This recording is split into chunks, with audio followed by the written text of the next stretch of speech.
13h, 14h, Europe 1 Info. Avec Rudy Saada sur Europe 1 et vos deux chroniqueurs du jour. Rudy, avec vous aujourd'hui, l'ancien juge d'instruction Georges Fenech et le chroniqueur politique Jean-Michel Salvatore. Soyez les bienvenus à tous les deux dans ce studio.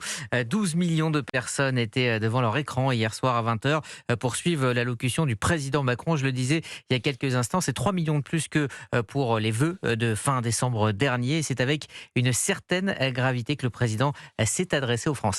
La République islamique d'Iran porte la responsabilité première de cette situation. C'est elle qui a développé un programme nucléaire dangereux et des capacités balistiques inédites. Compte tenu de tout cela et des négociations qui ne progressaient plus, les États-Unis d'Amérique et Israël ont décidé de lancer des opérations militaires. Elles ont été conduites en dehors du droit international, ce que nous ne pouvons pas approuver. Il reste que l'histoire ne pleure jamais les bourreaux de leur peuple et aucun ne sera regretté. Avec l'Allemagne et le Royaume-Uni, nous avons clairement dit qu'un arrêt au plus vite des frappes est souhaitable et qu'une paix durable dans la région ne se fera que par la reprise de négociations diplomatiques. Georges Fenech, déjà, que retenez-vous de cette intervention, 7 minutes à peu près, que retenez-vous sur le fond, mais également sur la forme? Alors sur la forme, moi j'ai entendu un président de la République dans le rôle plus, sans vouloir être désobligeant, plus d'un commentateur ou d'un spectateur que d'un acteur. Qu'est-ce qu'il nous dit? La faute à première, c'est l'Iran.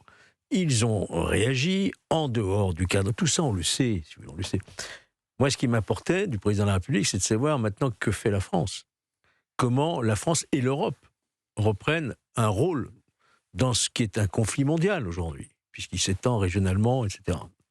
Je ne l'ai pas entendu, cela. Si, j'ai entendu quand même, pour être objectif, sécurisation de nos compatriotes, qui sont sur ces territoires frappés aujourd'hui, sécurisation du territoire national, avec sans doute une montée en puissance de la force sentinelle, de la protection accrue des lieux de culte, etc. Ça, très bien.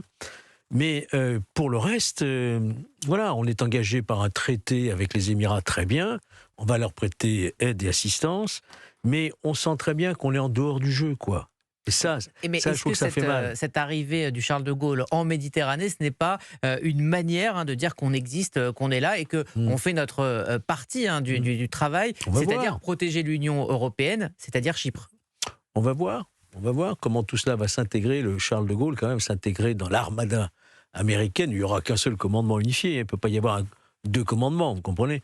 Donc je crois qu'on arrive un petit peu un temps en retard, mais le président l'a dit lui-même de son propre aveu. Il n'était pas prévenu, il n'était pas informé, on ne lui a pas demandé son avis.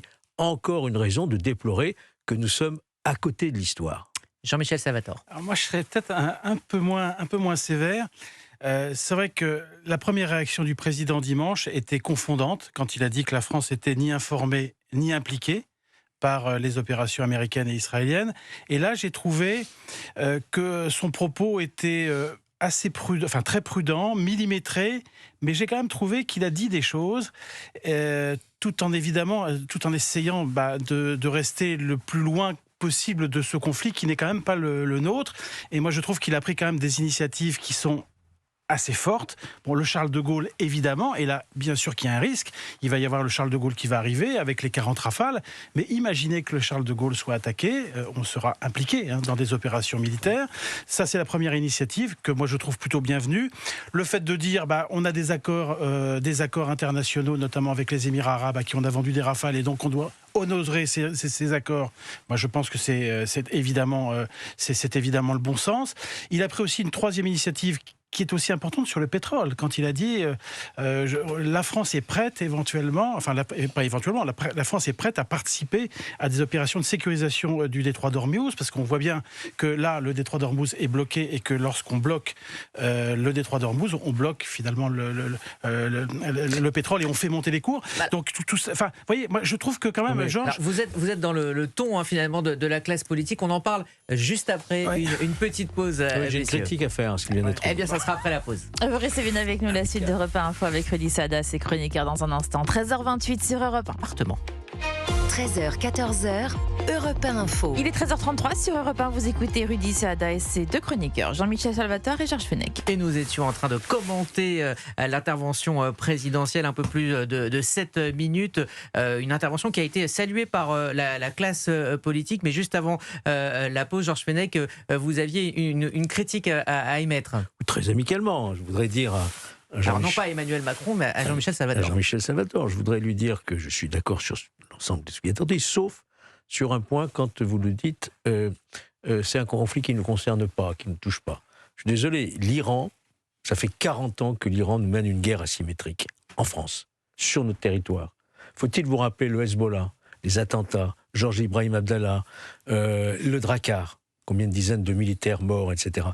Ça ne vient pas de nulle part. Hein, le FPLP et d'autres organismes qui étaient effectivement des organisations terroristes financées par l'Iran. Donc vous ne pouvez pas dire l'Iran ne nous touche pas. Et l'Iran est une menace. Est une menace non seulement régionale pour Israël, mais si l'Iran obtenait la bombe atomique, c'est une menace mondiale. Et d'ailleurs, le président de la République le dit aussi dans son commentaire que là, j'approuve, hein, c'est qu'il s'agit bien d'un régime qu'il faut effectivement contenir, qu'il faut éviter à tout prix qu'il puisse disposer toujours des missiles balistiques et d'acquérir l'arme nucléaire. Donc vous ne pouvez pas dire mais ça ne nous concerne pas. Je suis d'accord. C'est l'Iran, c'est Israël. Non, c'est nous aussi. Oui, vous avez raison. Vous avez raison. C'est vrai qu'on ne peut pas dire que ça ne nous concerne pas, parce que pour toutes les raisons que vous avez énoncées, évidemment que ça nous concerne. Mais ce que je veux dire par là, si vous voulez, c'est que nous ne sommes pas partie prenante dans ce conflit, parce que tout simplement parce que nous n'en avons pas les moyens. Bon. Et c'est surtout ça que je voulais dire. La volonté. Hein, ou la volonté. Mais c'est vrai qu'au jour d'aujourd'hui.